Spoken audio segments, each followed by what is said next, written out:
My fiancée forced me to sell my dream car for her lavish wedding. So I dumped her and canceled the wedding. I'm 30, and cars have been my thing since I was a kid. I saved for years to buy my dream car, a 1967 Shelby GT 500. I worked long hours, picked up side gigs, and gave up a lot of luxuries to make it happen. When I finally bought it last year, I was over the moon. It wasn't just a car to me, it was proof that hard work and focus could get you where you wanted to be. My ex-fiancée, Kate, 29, never fully got it. At first, I chalked it up to us having different interests. She was more into fashion and luxury, and I figured opposites attract. We'd been together 3 years before I proposed, and it felt right at the time. But once we started planning the wedding, I started seeing a side of her that made me rethink everything. It started with her finding this ridiculously expensive wedding dress. She showed me a picture one evening, saying, "This is it. This is the dress." I asked how much it cost, and she casually dropped $25,000. I thought she was kidding. $25,000. For a dress you're going to wear once? She gave me this look like I'd just insulted her entire existence. She pleaded, "It's a designer dress. It's my one wedding day. I deserve to feel special." I try to be reasonable. Can't we find something similar for less? I mean, $25,000 is a lot of money. Her tone changed immediately. "You can't put a price on memories. Besides, you could sell your car to help cover it." I just stared at her. "You're serious?" She crossed her arms. "You don't need that car. You can get another one later." I couldn't believe what I was hearing. "Kate, that car is my dream. I worked my ass off for years to get it. I'm not selling it for a dress." She acted like I was the unreasonable one. "If you really loved me, you'd be willing to make sacrifices. It's not just about the dress. It's about showing me that you're committed to our future." I told her I wasn't selling my car, and we dropped the conversation, but it didn't feel resolved. Every few days, she'd bring it up again, twisting the argument to make me feel like I was selfish for holding on to something I loved. While the dress argument was still hanging over us, her brother decided to get involved.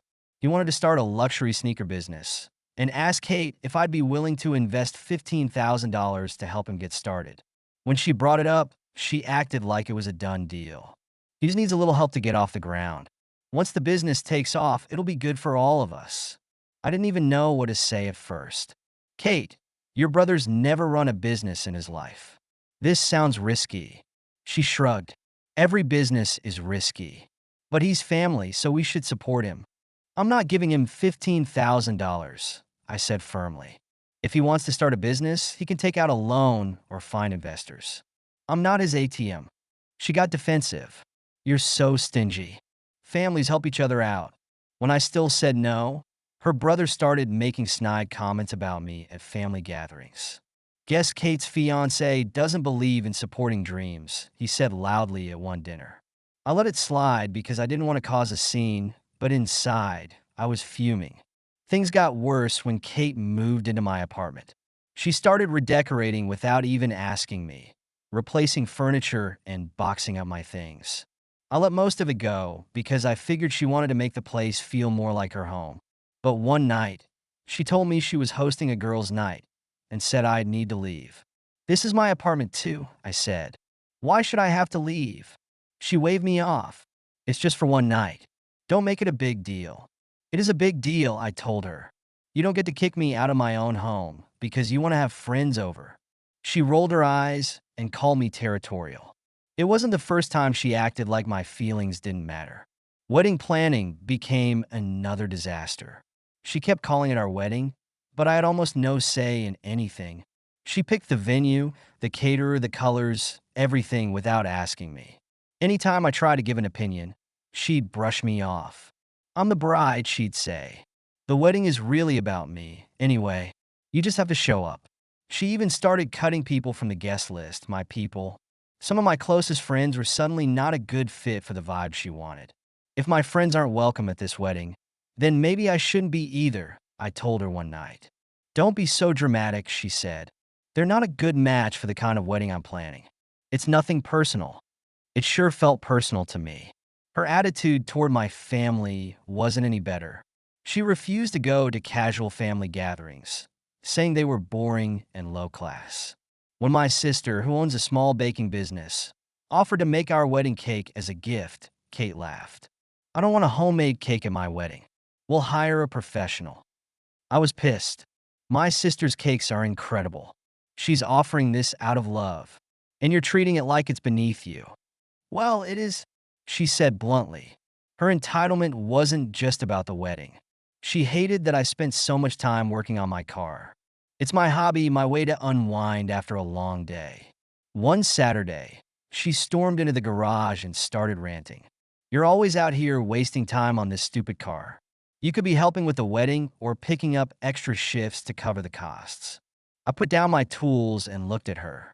The car isn't stupid. It's something I care about. You don't have to like it, but you need to respect it.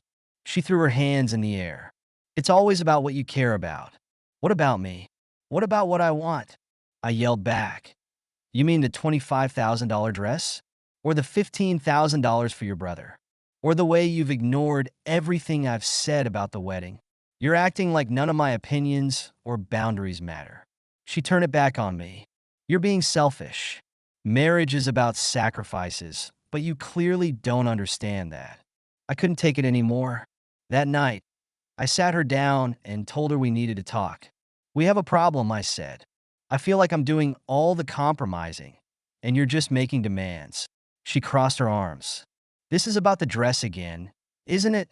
It's about everything, I said.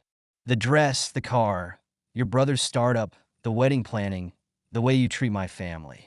You're asking me to give up everything that matters to me, and you're giving nothing in return. She looked at me like I was speaking a foreign language. Nothing in return? I'm planning this whole wedding. You're acting like it's a burden to help pay for it. It is a burden, I shot back. Because you're not planning a wedding for us. You're planning a wedding for yourself. You don't care about my input, my friends, my family, or even my finances. You only care about what you want. Her voice got cold. If you can't handle being a husband, maybe you're not ready for marriage. That was it for me. I stood up and said, maybe you're right. I'm not ready to marry someone who treats me like a wallet and a convenience. She looked stunned. What are you saying? She froze for a second, then exploded. You're seriously calling off the wedding because of a dress? Because I expect you to act like a grown man and support your future wife.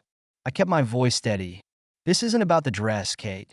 It's about everything you've said and done in the last few months. You've disrespected my hobbies, my family, my friends, my money, and my boundaries. This relationship is supposed to be a partnership, but it feels like I'm just here to serve your needs. She started yelling, tears streaming down her face. You're selfish, ungrateful, and childish. You'll never find anyone who loves you as much as I do. I stayed calm. If this is what your version of love looks like, then I don't want it. She stormed out, slamming the door behind her. Over the next few days, the fallout hit hard.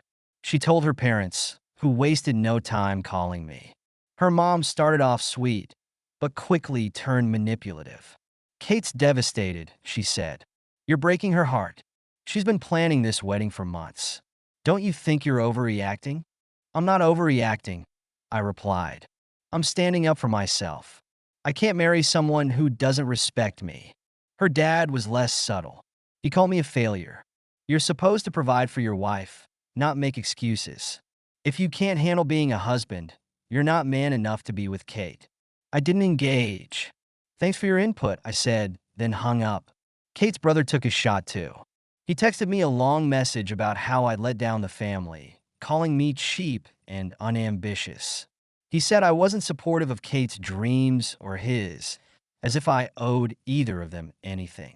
I didn't bother responding. Kate showed up at my place a week later to talk things out, but it quickly turned into her blaming me again. She said I was ruining her life, embarrassing her in front of her friends and family, and being petty over a few small things. I shut her down. Kate, this isn't fixable. You've shown me who you really are, and I don't want to be with someone like that. I deserve a partner who respects me, not someone who treats me like an accessory to their lifestyle. She called me a monster, and left for good. In the weeks that followed, I packed up her stuff and dropped it off at her parents' house. I unfollowed her on social media and asked our mutual friends not to get involved. Most of them supported me, but a few sided with her, calling me heartless for canceling the wedding. I didn't care. For the first time in months, I felt like I could breathe. The car, the one she wanted me to sell, is still in my garage. I've spent the last few weekends working on it, and it feels like I've got a piece of myself back. My family and friends are still in my corner, and they've been a huge support system. Looking back, I'm grateful I saw the red flags before it was too late. If I'd gone through with the wedding, I'd have been miserable, constantly bending to someone else's demands. Walking away was the hardest decision I've ever made, but it was also the best one. Now, every time I get behind the wheel of my dream car, I'm reminded that I made the right choice. No dress, no wedding, no relationship is worth sacrificing your self-respect and happiness. Thank you so much for listening to my story. If you have any thoughts, I'd love to hear them, so please leave a comment. Don't forget to like and subscribe if you want more stories like this one.